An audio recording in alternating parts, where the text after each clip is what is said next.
Hi guys, it's Ayla here and welcome back.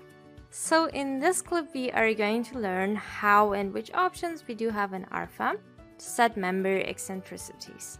We are going to use these beams here as an example, and as you can see on the right side, I have them shown in different perspectives. So on the right bottom down here we have a top view and a side perspective at the top.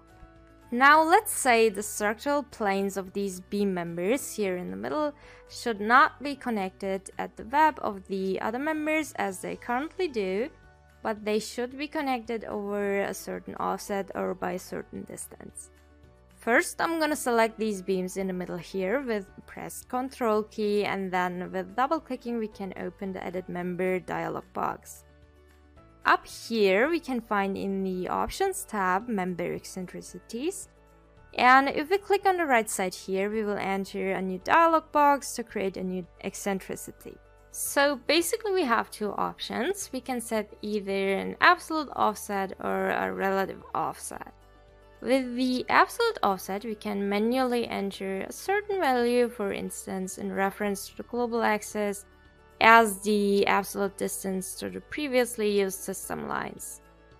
Let's say we want to move the members upwards in the global z direction, so we just have to enter an eccentricity, for instance of 200 millimeters for both the member start and end.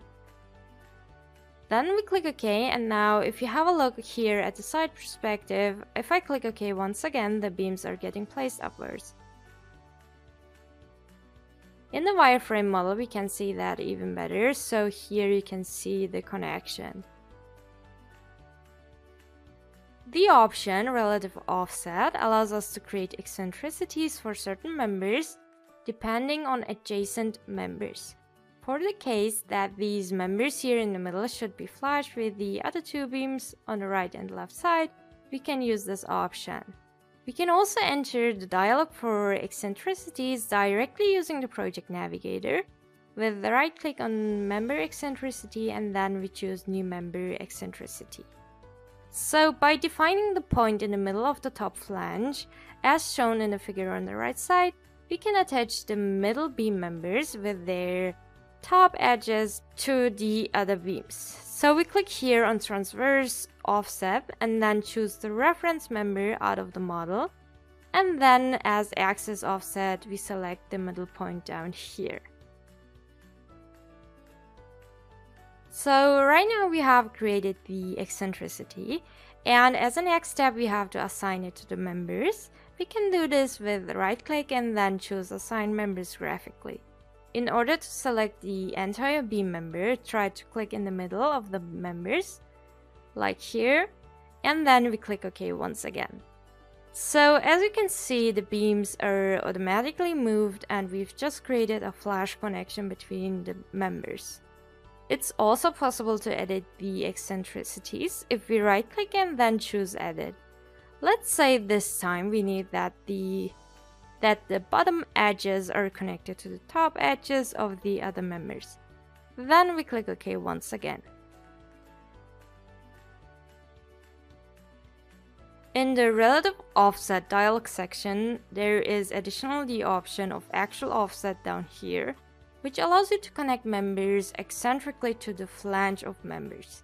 If we want to have this for both sides, we have to click both member start and end. Now have a look at the top view, so the members are connected flush on the edges. We can not only create eccentricities between members, but also for adjacent surfaces. So as you can see for this model, the top edges of the two beams here should be connected to the bottom edges of the surface. So for this, we basically have the same procedure. And instead of member here, we choose surface. Then we are going to select the surface out of the model, and as axis offset we select the bottom edge down here and click OK once again. Now we have also a flash connection between members and the surface.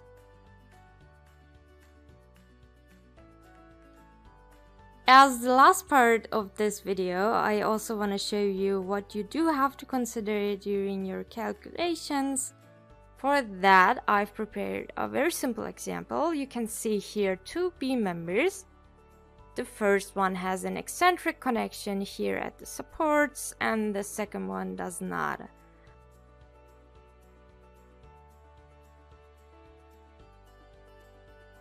I've applied for both members a member load of 2 kilonewtons per square meter, and we'll run the calculation for this.